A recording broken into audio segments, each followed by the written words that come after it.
சொல்லி பாருங்க, உங்களுக்கு பிரஷரும் குறைச்சிடும், சுகரும் குறைச்சிடும். எங்க போனாலும் பிரஷர் வாங்கி எனக்கு சுகர் போடுறதுல குறைச்சிடறாங்க. மதுரை போயிருந்தா 2 மகளுங்க டீ போடுது. அப்பா சக்கரை போடலாமான்னு கேட்டேன். ரொம்ப அக்கறையா கேட்டீங்க, 2 ஸ்பூன் எக்ஸ்ட்ரா போடுங்க. பாரு, அது 2 சப்பரம் எக்ஸ்ட்ரா 360 420 பேசிக்கிறாங்க. என்னன்னு கேட்டா +2 மார்க்கான்னு கேட்டேன். இல்ல நாங்க வச்சிருக்க சுகர் வாங்குற மூஞ்ச பாருங்க. ஏன் தெரியுமா? நீங்க வாயை தெரிஞ்சு பாடுறதே கிடையாது. பாடும் போது ஆண்டு உங்ககிட்ட வருவார், ஜெபிக்கும் போது நீங்க அவர்கிட்ட இருக்கீங்க. 2 நமக்கு தெரியலன்னா, நமக்கு படிக்க தெரியலன்னா, பாட தெரியல, படிக்கவும் தெரியல. நான் பாடினா அவர் வருவார், துதியில பயப்படத்தக்கவர். ஏன் வர்றாருன்னா, பரலோகத்துல என்ன சித்தமோ அந்த பூலோகத்துல நான் சொல்றேன். பாடிக்கிட்டே இருக்கிறாங்க. அப்ப பூமியில நான் பாடினா பரலோகத்துல இருக்கிற ஆண்டவர் என்கிட்ட வர ஆண்டவர் என்ன தூதர்கள்லாம் ஓயாம துதிக்கிறாங்க. நாங்க எப்பவோ துதிக்கிறோம். ஏன் ஆண்டவரை எங்க நடுவில் வந்தீங்கன்னு கேட்டாங்க. அவங்க எல்லாம் என் வேலைக்காரங்க, நீங்க தான் என் பிள்ளைங்க. அவங்க துதிக்கிறத விட என் பிள்ளை துதிச்சா நான் கேட்காம இருப்பேன். இப்ப சொல்லுங்க, நீங்க ராகமா பாடணும்னு அவசியம். இந்த ஜனத்தை எனக்குன்னு ஏற்படுத்தினீங்க. துதியை பாராதி வானங்கள் காத்திருக்க நீங்க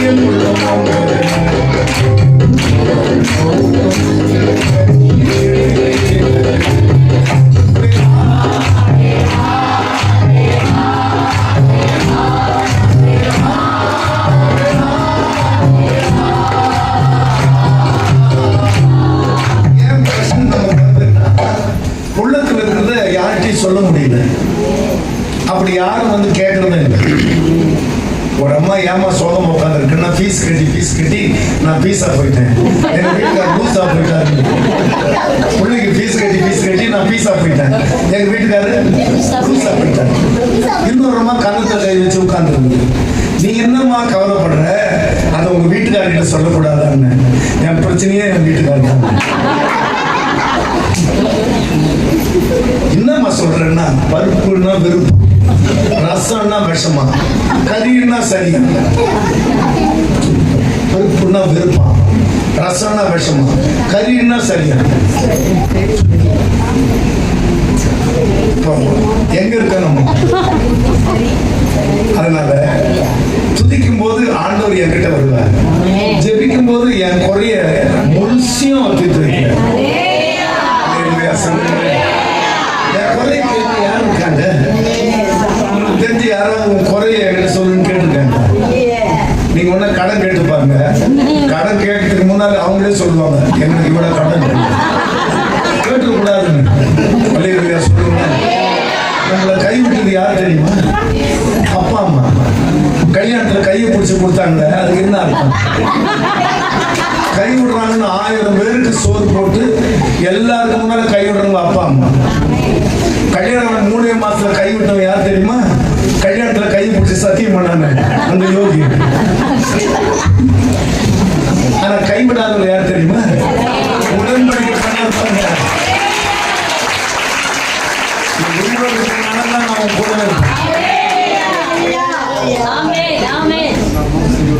மோசையோடு இருந்தது போல நான் கூட இருப்பேன்.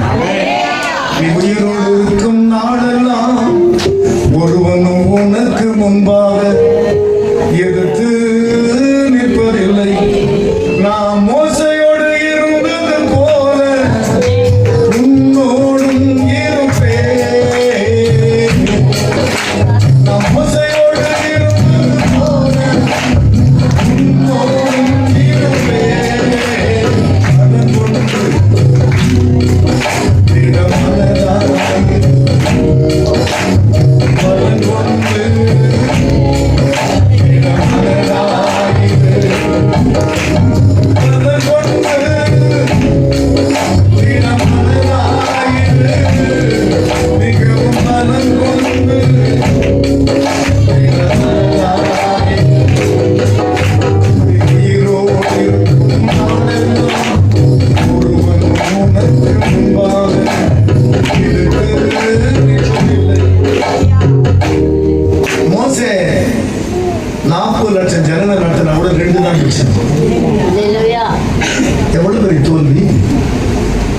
நாங்கெல்லாம் இப்போ 40 வருஷம் 45 வருஷம் 50 வருஷம் கூட செய்யலாம்.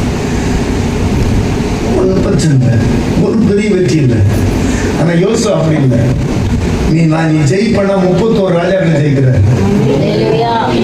புரியுதா உங்களுக்கு? போய் பார்த்தா 31 ராஜாக்களை ஜெயிச்சுட்டு பங்கு போடுறாரு இடத்த. நான் கேட்டேன், பெரிய ஆளுப்பாய் வருன்னு. அப்ப யோசுவா நல்லா படிக்கினார். நான் 31 ராஜாக்களை ஜெயிச்சு வெற்றி கிடையாது, நானும் என் வீட்டார் மகன் தான். நம்ம வீட்டுல முழு குடும்பம் வருது. எவ்வளவு பெரிய தோல்வி இது. நான் சொல்றேன், என் மனைவி கர்த்தரை நம்புது, என் பிள்ளைங்க எல்லாம் கர்த்தரை நம்புறாங்க, என் பேர பிள்ளைங்க எனக்கு கீபோர்டு வாசிக்கிறாங்க. நான் பாடுறதுக்கு முதல் காரணம் என் மூத்த பேர. இந்த பாட்டுக்கு என்ன சரணம் எழுதுவீங்கன்னு கேட்பான். நீ ஜெயிச்சுக்கிட்டே இருக்கணும், தோத்துக்கிட்டே இருக்க. மோசே இல்ல, யோசுவா, நானும் என் வீட்டார் மகன் கர்த்தரை சேவிப்போம். எல்லாம் கவனிங்க. புருஷன் யார் தெரியுமா? கல்யாணம் ஆனவன். பூர்ண புருஷன் யார் தெரியுமா? மனைவியை ரொம்ப சந்தோஷமா வச்சுக்கிறவன் நான் பூர்ண புருஷன். இங்க இருக்கிற புருஷர்களை கேட்கலாமா? உங்க வீட்டை மகிட்ட வந்து கேட்கலாமான்னா தைரியம் இருந்தா வந்து பாருன்றாங்க. என்ன புருஷன்? இப்ப இங்க இருக்கிறவங்கெல்லாம் பாருங்க, நான் அப்படி திரும்பி பார்க்கும்போது எங்களை அப்படியெல்லாம் பார்க்காதீங்கன்ற மாதிரி பார்க்கறாங்க.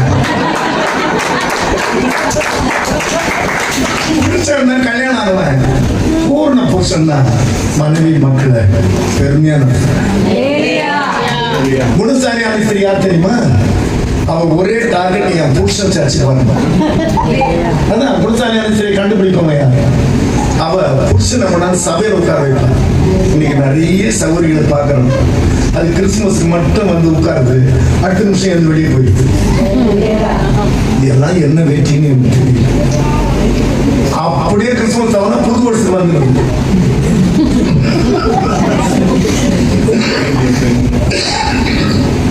ஜெயிக்கணும். எத்தனை பேர் புரியுது? இந்த வருஷம் முடிகிறதுக்குள்ள 3 மாசத்துக்குள்ள நீங்க ஜெயிக்க முடியும். கர்த்தர் கோபேத்தியரின் வீட்டையும் அவனுக்கு உண்டான யாவற்றையும் 3 மாசம் வீட்டுல ஒரு காணி பெட்டி வச்சுக்கோங்க. அதை பொறுத்தனை என் வீட்டுக்காரர் வச்சுக்கணும். நாங்க நல்லா இருக்கணும் சொல்லுங்க, என் பிள்ளை நல்லா இருக்கணும். ஒரு பிள்ளை போட்டு வேலைக்கு போயிட்டு வரும்போதெல்லாம் ஒரு ரூபாய் சும்மா கணக்கு. இதுக்கு பேர் பொருத்தனை. சீயோனிலே துதியானது அமைந்து காத்திருக்கிறது பொருத்தனை. எத்தனை பேர் புரியுது? 500 ரூபாய் முழுச போட சொல்ல. வேலைக்கு போயிட்டு வரீங்களா? ஒண்ணு ஆண்டவரே இந்த பொருத்தனை இருந்தது. என் ஆண்டவர் கேட்கிறார், கிறிஸ்துமஸ் வந்து யாருக்கு பிறந்த நாள் கேட்டார். உமக்கு பிறந்த நாள் என்ன? அப்ப ட்ரெஸ் எதுக்காக எடுக்கிறேன்னு சொல்லுங்க. எவ்வளவு தான் ஏமாத்தான். பிறந்த நாள் இருக்கா, எனக்கா, ட்ரெஸ் இருக்கா? அப்போ ஆண்டவரே இந்த கிறிஸ்துமஸுக்கு என் பொறுத்தனை கொண்டு வலது கை கொடுக்கிறது இடது கை தெரியல. இப்ப நம்ம காணி போடுறதுல யார் யார் எவ்வளவு போட்டோம் உங்களுக்கு நல்லா தெரியுமில்ல? தெரியும் சொல்லுங்க. ஆனா ஒரு முறையாவது ஆண்டவரே வலது கை கொடுக்கிறது தெரியக்கூடாது. ஒரு பொருத்தனை எழுதுங்க. என்ன வேலை செய்யணும், இல்ல கல்யாணம் ஆகணும், இல்ல பிள்ளை பிறக்கணும், புருஷன் வச்சுக்கணும், ஒரு பொருத்தனை எழுதி போடுங்க. அது மேல டொக்குன்னு சொல்லுங்க, போடுங்க. கிறிஸ்துமஸ் பிறந்த நாளைக்கு உண்மை பிறந்த நாளுக்குன்னு போயிங்க. அதுல இருக்கிறது சொல்லுங்க, ஒருத்தருக்கும் தெரியும். இந்த வருஷமும் 3 மாசம் இருக்குதா இல்லையா? காணிப்பட்டி வாங்கலாமா? சொன்ன உடனே நேரம் இவ்வளவு ஒரு உண்டியில் வாங்குறீங்க. அப்போ கூட நம்ம பழகி போயிட்டு பாருங்க, ஏன் கொஞ்சம் பெருசா தான் வாங்குறது. என்ன பண்றது? இப்ப என் கடைசி பொண்ணு வாரணாசியில ஊழியம் செய்து 3 மாசம் மொத்தம் என் வீட்டுக்கு வரப்போகுது. அது சுகமா வரணும், நல்லா இருக்கணும் அப்படின்னு உண்டியில் காசு போட்டுக்கிட்டே வந்தேன். 3 மாசம் மொத்தம் அந்த மகன் 4வது மகன் வந்தது. வந்த உடனே காணிக்கை பெட்டியை கொடுத்து வந்தேன். என்னப்பா எண்ணி பார்த்தா 18,000 ரூபாய் இருக்குது. அந்த பொண்ணுக்கு கண்ணீரே வந்துச்சு. அப்பா இல்லைம்மா, என்கிட்ட எப்பவும் செலவாயிடுது, ஆனா பொருத்தனை பண்ணேன். பாத்தீங்கன்னா என் 4வது பொண்ணு வாரணாசியில 33 லட்சம் ரூபாய்க்கு 11 லட்சம் ரூபாய் அட்வான்ஸ் பண்ணிருக்கு. எங்க? வாரணாசி வாரணாசியில அங்க இயேசு பத்தி பேசுறது புல்டோஸ் வச்சு இடிச்சிருவான் அந்த சாமியார். அங்க போய் வாங்கியிருக்கு. இப்ப சொல்லுங்க, பொருத்தனை நான் செய்த அந்த பொண்ணு அங்க நல்ல நான் சொல்றேன். சாயங்காலம் அந்த பொண்ணு போன் பண்ணுச்சு, அப்பா டேடி நான் ஊழியக்காரரோட இருக்கிறேன், அப்புறம் பேசுறேன். சொல்லுங்க, உங்க பிள்ளைங்க நல்லா இருக்க வேண்டாமா? நீங்க நல்லா இருக்க வேண்டாமா? வீட்டுக்கு நல்லா இருக்க வேண்டாமா? பொருத்தனை எல்லாம் பண்ண மாட்டீங்களா? சொல்லுங்க, ஏன் உண்டியல் எல்லாம் கிடைக்காதா? ஒரே நாள்ல சித்திர வேலை நிறைவேற்று. இதுவரை நீங்க செய்யாததான் நான் சொல்றேன். இல்லைங்க சொல்லுங்க, இல்ல சொல்லுங்க, பொருத்தனை பண்றது இல்ல, வர வேண்டியது போக வேண்டியது. இல்லைங்க சொல்லுங்களேன். வேற ஏசி வேற போட்டுருக்காரா, கரண்ட் பில் ஹெவியா வர வேண்டியது. அல்லேலூயா சொல்லுங்க. ஆசியா கண்டத்தின் மேசியா ஓசியாவே ஏசி கொடுத்தாட்டு போக வேண்டியது. ஒரே நாள் முடிய போது 9 மணிக்குள்ள. அல்லேலூயா சொல்லுங்களேன். இனி வாழ்ந்து காட்டுவேன் என்ன நம்புங்கப்பா. ஒரு கையை வைத்து இனி வாழ்ந்து காட்டுவேன் அப்பா அப்பா அப்பா பேசப்பா.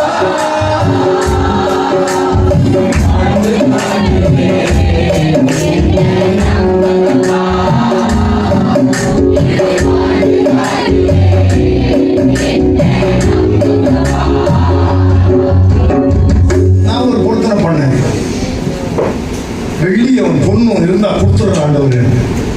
கையை ஒருத்தனா கையில வாட்ச் இருந்தது, இது வெள்ளி மாதிரி தெரியலையா சொல்லுங்களேன். ஒரு செலவு கொஞ்சம் குறைவான வேலையில ஒரு வாட்ச் வாங்கி வச்சுக்கிறது எப்பவுமே. யாரோ ஒரு ஊழியக்காரர் பார்த்தா முதல்ல கொடுத்தது ஊழியக்காரர் கையில் இல்லைல்ல. அல்லேலூயா சொல்லுங்க. நான் சொல்றேன் பிரியமானவர்களே, நான் 10 வருஷம் ஆச்சு ஆஸ்பத்திரி. வெள்ளின்னா இது வெளியே தெரியல பாருங்க, எந்த கையில இல்ல, அதனால கொடுத்தேன். தலையில சொல்றேன், யார் கையை பார்த்தா உடனே போ. நான் நாளைக்கு ஊருக்கு போகும்போது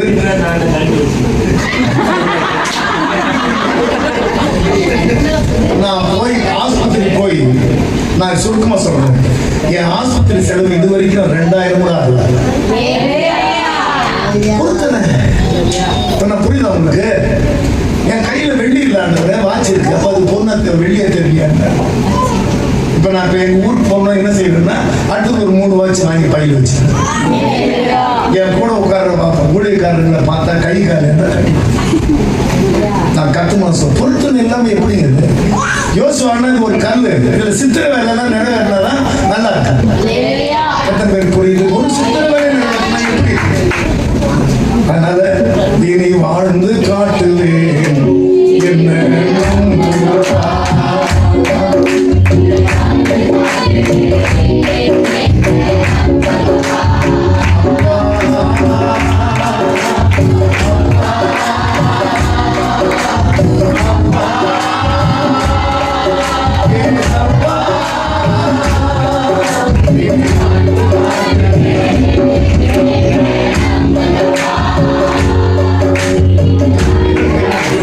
கையை உயர்த்தி சொல்லாம என்ன பிடிக்கலன்னா நேராவே சொல்லாங்க. கையை எப்படி காட்டுறேன், நீங்க எப்படி காட்டுறீங்களா அதோட நிறுத்து.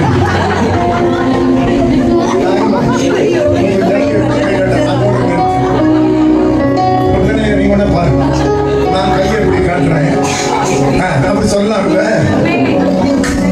அப்போ உங்களுக்கு என்ன பார்த்தா மோடி மாதிரி தெரியும். சரி, என்ன கூட இனி வாழ்ந்து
ஸ்டாண்டர்ட் டீச்சர்னா இப்படி, அட்டென்ஷனா இப்படி, என்ன ஒரு பொசிஷன் இல்லாம ஜனகன் அர்த்தம் தெரியாத எப்படி சொன்னா என்னன்னு வாங்க எனக்கு சொல்ல முடியுமா? அடி வாங்கிட்டு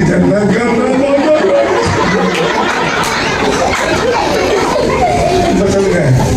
அப்போ அர்த்தம் தெரியாத பாட்டை கூட நான் சரியா பாடணும்னு நினைக்கிறேன் ஹெட் மாஸ்டர். அப்போ அர்த்தம் உங்களுக்கு தெரியுமான்னு கேட்டா எனக்கு இப்ப தெரியும். ஜனம்னா ஜனம், மரம்னா மரம். எல்லா மனசுக்கும் யோசிப்பேன் நீங்க எப்படி பாக்குறாங்க. எங்கடா நீ கத்துக்கிட்ட கையை வச்சு சொல்லும் போது சீரியஸாக சொல்லணும். சமாதான கர்த்தர் வர வரைக்கும் செங்கோல் துதிக்கிற கையை விட்டு 12 பிள்ளைங்க பாருங்க. ஒரு பிள்ளை கிட்ட சொல்றாரு உங்க அப்பா, யூதா நான் துதிக்கிறவனே, சமாதான கர்த்தர் வர வரைக்கும் செங்கோல் உன் கையில தான் இருக்கு. எங்க ஊர் டேவிட் என் மார்க்கெட்டை காலி பண்ற மாதிரி பாடுறாரு.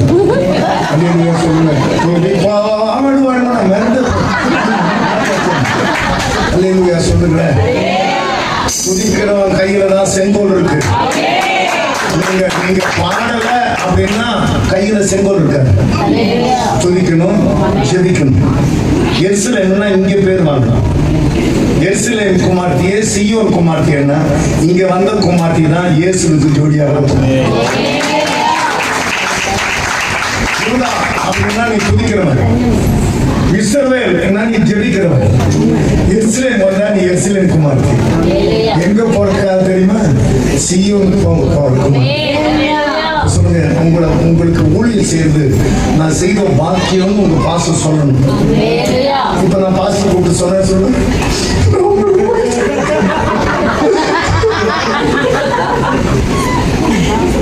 தெரியாம சொல்லுங்க.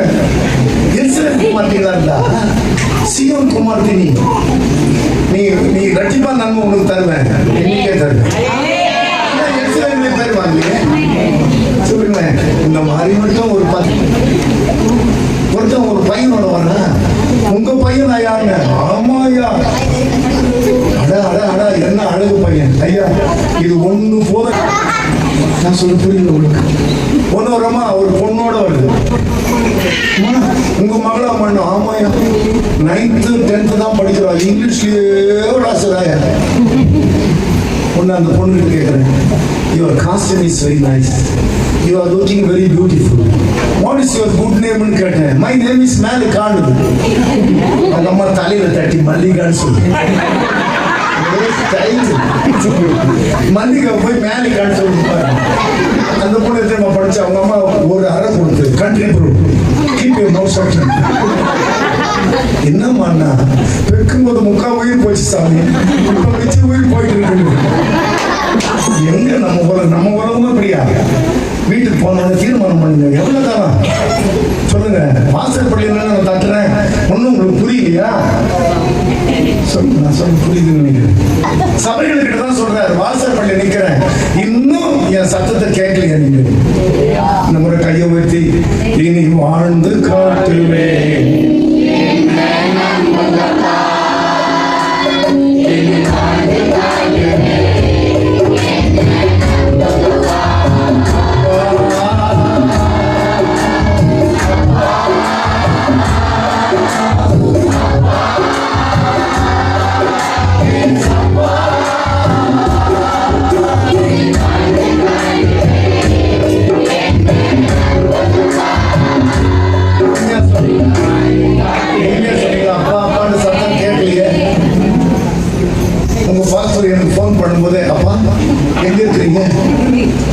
சந்தோஷமா இருந்தது. நிறைய பேர் வாயில அப்பா சத்தம் காணுமே. ஒரு இங்கிலீஷ் வாத்தியார் கிளாஸ் எடுத்தார். எலக்ட்ரிசிட்டின்னா ஒரு பையன் எலக்ட்ரிக் கூட்டின்றான். எலக்ட்ரிசிட்டி அவன் எலக்ட்ரிக் குட்டி. ஐயோ, நம்ம இவ்வளவு நேரம் சொல்லி கொடுத்து எலக்ட்ரிசிட்டி வாயில் வரலையே. பக்கத்து டீ கட்ட உட்காந்து யோசிக்கிறாங்க, எலக்ட்ரிசிட்டின்னா எலக்ட்ரிக் குட்டின்னு சொல்றாங்க. அங்க ஒரு ஆள் வந்து உட்காந்தாங்க, இங்கிலீஷ் வாத்தியாரே நல்லா இருக்கிறீங்களா? நான் இங்கிலீஷ் வாத்தியார் உங்களுக்கு எப்படி தெரியும்? என் பையன் ரமேஷ் உங்க கிளாஸ் தான் சார் படிக்கிறான். ஐயோ அவன் பண்ண அநியாயம் தெரியுமா? எலக்ட்ரிசிட்டின்னா எலக்ட்ரிக் குட்டின்றான். அவர் சொன்னாரா, அவன் கெப்பா குட்டி, அவ்வளவுதான், எப்படியாவது நடத்த தலை நடக்க இல்லையா? கெப்பாசிட்டியா? அதான் கெப்பா குட்டி. உங்களோட வாழ்க்கை எக்ஸாம் தலைநகரம் பக்கத்தில் வச்சிருங்க. சொல்லுங்க, இங்கிலீஷ்காரர் யோசிக்கிறாரா வாதியார்? ஐயோ அவனுக்கு எலக்ட்ரிசிட்டி இறக்கி குட்டின்றான், அவங்க போய் கெப்பாசிட்டி போய் கெப்பா குட்டின்றான். நம்ம எப்படிடா கிளாஸ் நடத்துறதுன்னு போனா சைக்கிள் வந்து வர இங்கிலீஷ் வாத்தியாரா வாரமா போங்க. நீ யாருயா? நான் இங்கிலீஷ் வாத்தியார், நீ எப்படியா தெரியும்? என் பேரன் உங்க கிளாஸ்ல தான் படிக்கிறேன், ரமேஷ். என்னையா அநியாயம்? எலக்ட்ரிசிட்டி எல்லாம் உங்க பேரன் எலக்ட்ரிக் குட்டின்றான், உங்க மகன் கெப்பாசிட்டி கெப்பா குட்டின்றான். நான் எப்படி ஏன் கிளாஸ் நடத்துறதுன்னா இதெல்லாம் பப்ளிக் குட்டி பண்ணாம போய் வேலையை பாருங்க.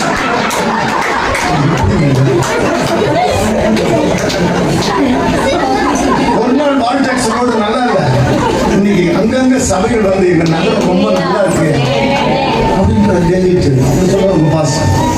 இந்த முறை இப்படி கையை காட்டும் போது உங்களுக்கு கூட அந்த வயதாக்கி வந்துருக்கணும் தெரியணும். ஆமே ஆக்ஷன்.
சொல்லுங்க, எனக்கு 4 மகளுங்க.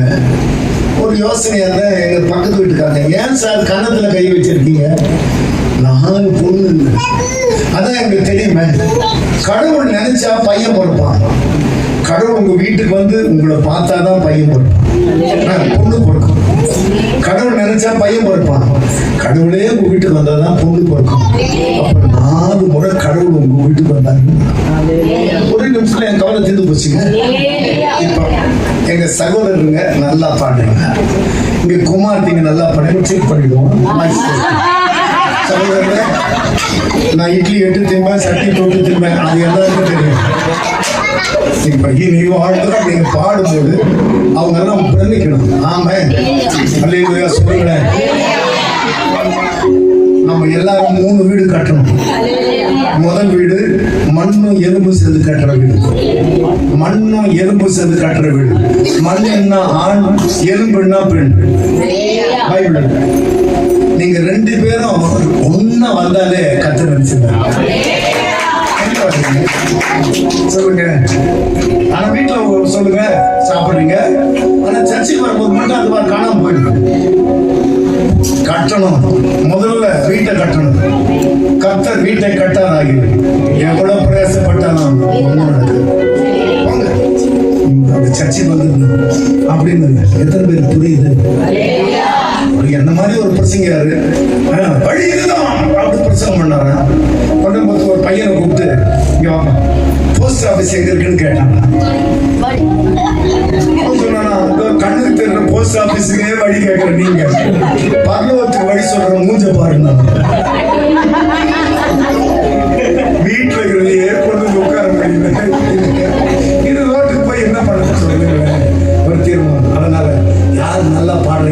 சகோதரரா சகோதரிகளா? சகோதரர், இது வரைக்கும் நம்ம வாங்கின பேரெல்லாம் போதும். எங்க ஊர் சொந்த ஊர் பக்கத்துல ஊத்துக்கோட்டை பக்கம். அங்க எங்க ஊருக்கு பொங்கல் மோட்டர் சைக்கிள் உட்காந்துருந்தானே, அடடா ரொம்ப நல்லா இருக்கான, உன் பேர் என்னன்னு கேட்டேன். அவருக்கு பேர்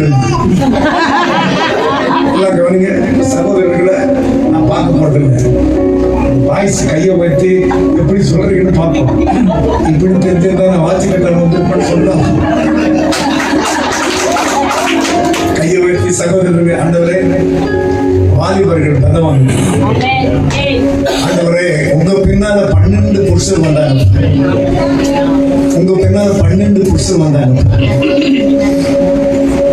நீ புருஷனை பாருங்க, ஆண்டவரே தோத்துக்கிட்டே இருக்கிறாங்க.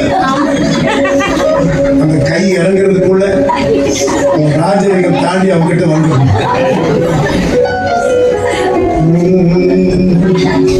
இனி வாழ்ந்து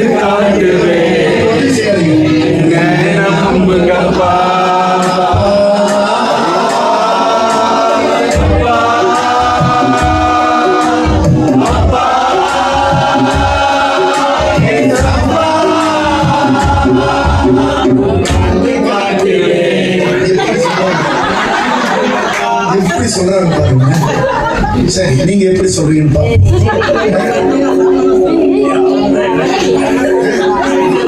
நிறைய இருக்கிறாங்க. சரி பாப்பா.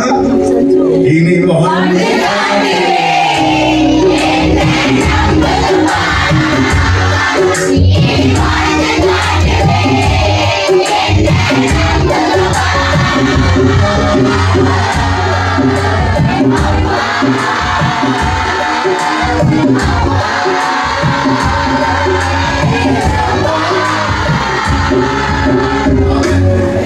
யார் நல்லா பண்ணாங்க நான் திருப்பி சொல்லுவேன்.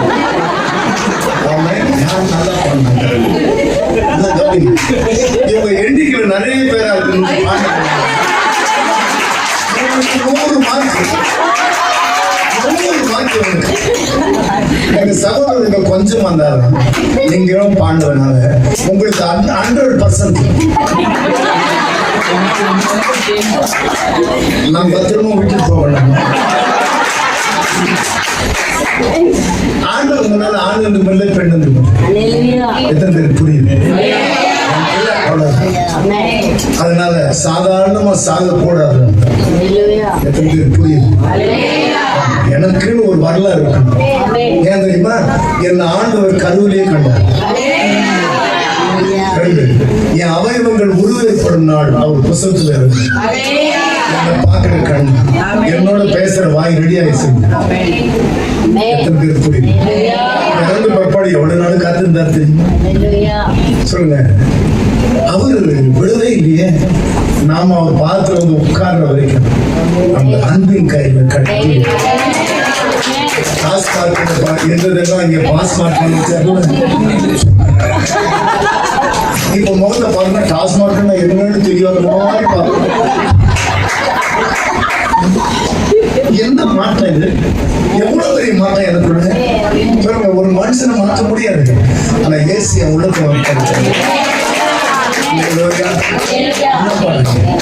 முதல் வீடு மண்ணும் எலும்பும் சேர்ந்து கட்டுற வீடு. 2வது வீடு மணலும் கல்லும் சேர்ந்து கட்டுற வீடு.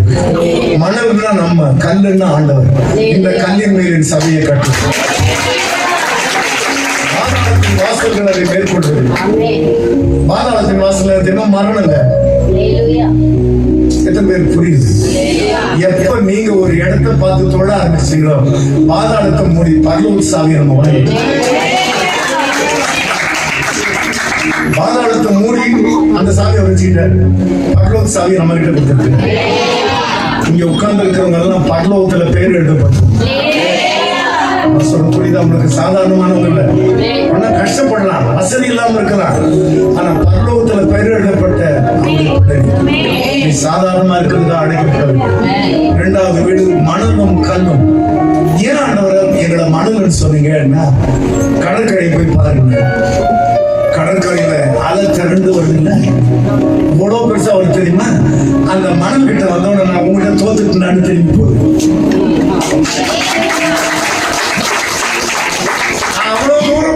மறந்து புரண்டு வரும். அந்த கடைக்கிட்ட வந்தோடனே மனதை பார்த்த உடனே நீ தாண்டா பெரிய. இதுக்கு என்ன அர்த்தம் தெரியுமா? எவ்வளவு பெரிய உலகமானாலும் என் பிள்ளைகிட்ட தோற்று.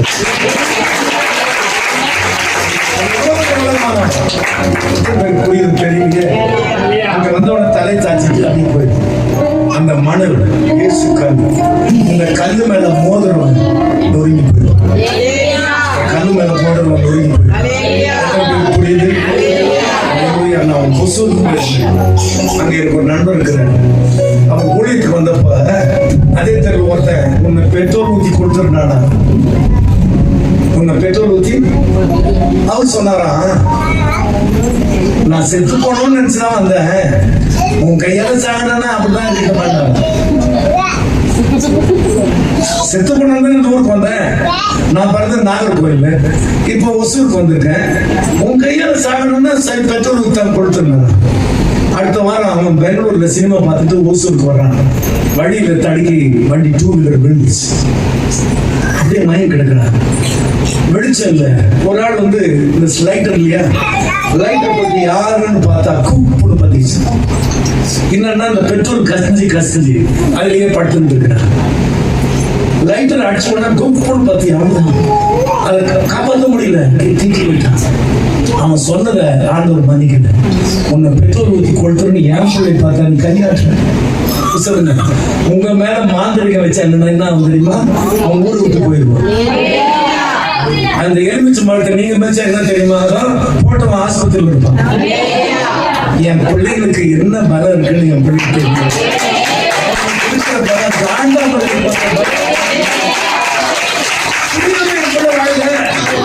எல்லாரும் மாதிரி மாறுதான்ற எத்தனை பேர் தெரியும் தெரியலையே. 3வது வீடு வெள்ளியும் பொண்ணு சேர்ந்து கட்டுறது. வெள்ளின்னா கர்த்தருடைய வசனம், பொண்ணுன்னா பரலோகம். எல்லாரும் இந்த ஊரை விட்டு ஒரு நாள் அங்க போய் தான் இருக்கும். எத்தனை பேர் புரியுது? கொரோனா வந்தப்போ அன்பழகன் அப்படின்றவர் ஆஸ்பத்திரி இருக்கிறார், ரெய்னி ஆஸ்பத்திரி. எல்லாரும் ஒவ்வொருத்தரா செத்துட்டு இருக்கிறாங்க. அன்பழகன் ஐயா ஒரு ஜெபம் பண்ணுங்கய்யா, இங்க ஒரு நாளைக்கு ஒரு சாவு நடக்குது, அந்த பக்கத்துல கட்டுலுக்கிறவன் செத்துட்டான், நான் மட்டும் இருந்து என்ன பண்ண போறேன். உடனே நான் ஒரு ஜெபம் பண்ணேன். எதிர்கொண்டு போய் பொருட்களத்தை அவர் மேல பயந்தாண்டுவார். ஆயுசு கேட்டா தீர்க்க ஆயுசு கொடுக்கிற ஒரு பாருங்க. ஆயுசுன்னா 70 வருஷம் கேட்டா 80 வருஷம் கொடுக்கிறவர். தொடுகாண்டவர் அன்பழகன். இன்னும் ஜெபம் பண்ணா அழக சத்தம் கேட்டுச்சு. அந்த ஆஸ்பத்திரியில எல்லா வார்டுல இருந்தவங்களும் சேர்த்து போனாங்க, இது மட்டும் பொழிச்சு வீட்டுக்கு அவங்க ஜூலை மாசம் அவங்க சர்ச்சில் பிரசங்கம் பண்றாங்க.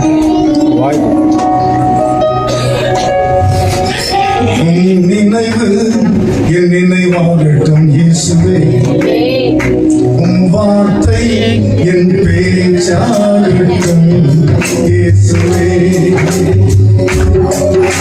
என் உயிரே என் உணர்வே என் பேச்சே என் மூச்சே உம்மை எண்ணி யாரிடம் செல்வேன், உம்மை எண்ணி யாரிடம் செல்வேன், என் உயிரே என் உணர்வே என் பேச்சே என் மூச்சே உம்மை எண்ணி யாரிடம் செல்வேன், உம்மை எண்ணி யாரிடம் செல்வேன். இந்த பாட்டு சொல்லி கொடுத்தது அன்பழகன் உட்கார்ந்து